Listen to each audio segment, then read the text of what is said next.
Hello and welcome to a pre-season season, I suppose, preview of the New Zealand Breakers. I'm Matrix. This is Hammer. We are going to keep these shorts rolling, and we're going to head into the news for the New Zealand Breakers, mate. I'm going to duck straight into the news real quick with the first one. New Zealand has agreed to do the NBA cross NBL experiment again. What do you think? Why would teams keep doing this to themselves? Look, it was cool to start with. I think everyone's as over it as we are. And we see how disruptive it is. Cairns started on the back foot last season, Adelaide the year before. It's a bit of a curse, don't you reckon?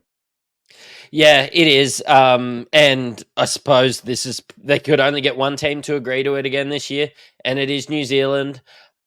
Makes them not Supercoach relevant now at the point of doing this show, It at the definitely team builder.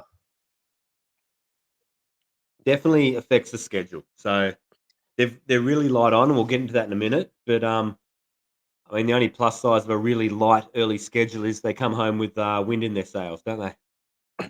Yeah, they definitely do. And I start to look at them come round 5, which is actually when their first price rises come around as well. So this is just the worst start, but I also think it's really good for us because Yeah. we get a free look at all these guys. And some of these guys coming into this team, we've seen before. We've seen Jonah Bolden. We've seen Sam Menenga. He featured in most of our teams last year. And we've seen a lot of Mitch McCarron in the league before. Good for experience. What do you think for these guys? Yeah, look, it's a brand new team and it's a brand new coach. So we've seen 2 preseason games so far, and I haven't liked what I've seen. But like you said, we'll get a good look at them early. Seeing how these pieces fit together, they've taken some established players. They've got a next star. They've gone with 2 fresh imports to play alongside PJC, who was a Supercoach stud last year. We'll get into that a bit more. The 2 new imports probably aren't on that level from what we've seen, but yeah, it's a mixed bag so far. I'm not high on many of the guys, but your schedule, while weak to start with, it's interesting and it's going to be relevant come round 5 or 6. Yeah, and it's just I've never seen a team not. Obviously, we haven't been playing Supercoach format in all the Supercoach sports that I've played. I've never had to wait 5 weeks to get a price rise out of a Mm. team, due to the couple of buys there. So yeah, they're playing Brisbane, they're playing Southeast Melbourne the first 2 rounds. We're going to get a look at them. Price rises not until round 5. Look, I'm going to be looking at a couple of top picks, and it's probably well, you mentioned PJC. He was one of the best in Supercoach last year. He's the second Yeah, highest dollar value player, and for good reason. yeah. This is a guy who just gets it done. It's his team. There's no one else really that I'm seeing who can put that team on their back. Uh, Little interesting dynamic compared to last year, though. So last year they had the issues of him and Will McDowell White playing alongside each other or coming off the bench. Who's going to be your ball carrier? They've brought in an import guard to play alongside him. From what I've seen, he's more of a 2-man. Uh, but this is PJC's team. Keys to the city. The only thing that turns me off is the price. Yeah, and I'm hoping that we can actually get a reduction in price maybe later on in the year. I'm not sure I'll be able to get him in that round 5, 6, and 7. But a guy that probably comes into a little bit better price is Jonah Bolden. Probably Mm. had or how would I say, a mixed results season Yeah. with Jonah. He was hot and cold, wasn't he? Yeah, and he was also splitting minutes playing the 5 spot with Geordie Hunter up in Sydney. He was brought across originally by Modi Maor before he departed for Japan, but he's playing primarily as a 4. They brought in an import 5. I think it's more his natural position, and I think having a guard like PJC who just attracts so much attention and some wings that can hopefully knock down the triple, he's going to be opened up. Um, I'm really high on him. The price is reasonable. Um, Through 2 preseason games so far, he hasn't been convincing. 15 minutes, 5 points, 4 rebounds, 1 assist, 12 Supercoach points. Not great, but also almost a point a minute. So there are some signs there that there is some positive stuff to come. Uh, but hey, I am ringing alarm bells with the 5-man import they've signed. So Jonah Bolden, there's opportunity at the 4 and the 5. I'm going to be high on him when their schedule gets good. And I'm glad that you mentioned the 4 and the 5 because he is dual eligible. So you can Yeah. play him at forward, you can play him at center, gives you a lot of flexibility. I know I've got a couple of centers that I'm eyeing off. Being able to slot him into forward, where of course you get four Mm. players, yeah, look, that's going to be invaluable. Um, I think that forward centre one's going to be critical this year. And you've mentioned this on previous pods. The centre position, you only have two. So if you've got some guys you can massage into that forward position, it's going to save your trades on some weeks where you can park guys to the bench. We've looked at the scheduling depth. It's not as straightforward as last year. There's singles, doubles. There's not the runs that we had last year with a lot of teams. So being able to have that dual position flexibility is going to help a lot when we start running out of boosts and our trades start to dwindle. I'm super glad looking at these teams that I can see a lot of teams being very different Yeah. going forward. So, yeah, not that that's really a discussion for this. So, let's have a look at some cash cows. Menenga and McCarron, we've seen a lot of them before, or at least had a really good look at Menenga, and we've seen a lot of McCarron in the league.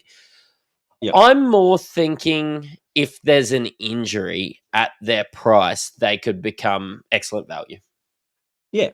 Look, McCarron over the years, whether he was in Cairns or United, not so much in Adelaide, but he's been fantasy relevant and Supercoach relevant. His game is friendly.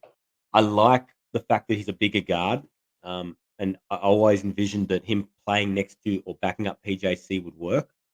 Um, Modi Mayor, when he was the coach, was talking along similar lines to that. So I don't know what his role is quite yet. I'm going to watch through the blitz. Menenga though is an interesting one for me. Uh, Came across from Cairns after a pretty solid season without being Hmm. spectacular. He's a big guy. They're thin up front in New Zealand, and from the two preseason games I've seen so far, this Freddie Gillespie guy, the import 5, I reckon he's probably packed his bags already. He should be on the next plane home. Uh, 15 minutes in the last game against Sydney for one Supercoach point. I didn't expect much from him, but I honestly expected a bit more than this. I would be avoiding him at all costs, and I wouldn't be surprised if they start shopping around for an import 5, and Menenga's going to be the beneficiary in the meantime. Yeah, and look, that's probably leading into our red flag and our fool's gold. While PJC is probably getting the lion's share of the money when you're bringing in imports, yeah, they have filled those other import spots. You're not high on Freddie Gillespie. Um, what do you think of Matt Mooney? I haven't seen a lot, and I probably will avoid unless I see anything really spectacular from the blitz. And in saying that, I wouldn't even touch it till round 5 or 6 anyway. But I just don't think you can have a ball dominant guy next to PJC. He's a shooter. I just feel like he's going to be that secondary guy who will pick his moments. Uh, yeah, I don't see him being that relevant. You got any more info on him? No, I don't. I don't have anything on him. I can't see how he fits in with the guys they've got. You can sort of see how their minutes start to shake out, and Yeah. yeah, I'm not seeing So much the for him spot we really. probably haven't talked about though is that 3 spot. So through their 2 preseason games so far, they've started a 17-year-old kid, the next star, in Kareem Lopez. Uh, what do you think about this guy? Looks really good, and it's the three spot that probably apart from center, which Jonah Bolden is fitting in, probably Mm. offers the most opportunity on this team. Like PJC's locked in. You can see how they're going to round out their two guards with Mojave blokes like King. McCarron. Yeah, yeah, and all these other guys. But yeah, Lopez could be really interesting. You were saying a little bit off air that plays a bit older, probably a bit more developed in his game than most 17-year-olds that come over here. Yeah, look, he's on a 2-year next star journey, given that he's not going to be old enough to enter the NBA draft after this season. But from what I can hear, New Zealand are high on him. They've been playing him good minutes and starting him through the preseason.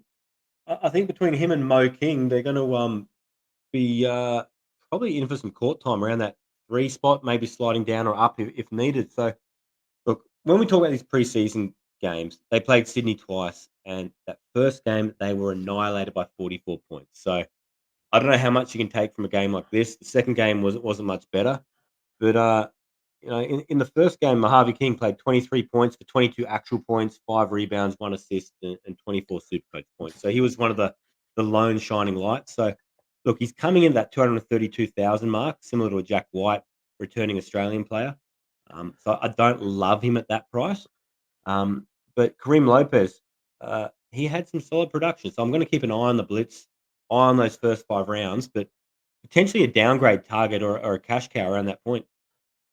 Yeah, and like we're gonna have, there might be some guys that we see topping out in that when in that round 5 when they come back from America, and you can just drop down and yeah, 115k is the next gen price. He's in that forward spot. Yeah, I Yeah. could see myself owning him if he has, because just remember, we're not just going to get 2 looks at him. We're going to be watching the NBA NBL games as well. So we're going to get a lot better look at him I think it's than we important get to out of just most teams. really reference the schedule here. So from round 5 through to round 18, New Zealand are on doubles every single round with the exception of 3 rounds. It's got to be probably the biggest stretch of doubles where you can hold some of these guys and you can start to fill your bench out with some of these lower cost players who are playing doubles and perhaps pay up for a premium like PJC throughout here who gives you a captain option. So uh, look, New Zealand will become relevant around that fifth round. There's just nothing going on there for our starting lineups. Mate, that's sort of wrapping it up. What do we need to see from the preseason? I've wrote a different schedule because basically their preseason for Supercoach is going to be the NBA NBL experiment and their first 2 games. They should not be, each and every one of these players should be 0% owned. Yeah, 0% owned initially. We're looking further ahead to round 5. I'm looking to see the minutes and the opportunity for some of these cheaper guys. Yeah, outside of Bold, I'm looking at your Kareem Lopez's, Menenga, people like that who, given certain circumstances occurring, could be the ones you can pad your bench out with throughout that big stretch of doubles. But yeah, it's a bit of a long term play on the breakers for me. Perfect. We've listened to an Insight Fantasy Sports podcast. Cheerio.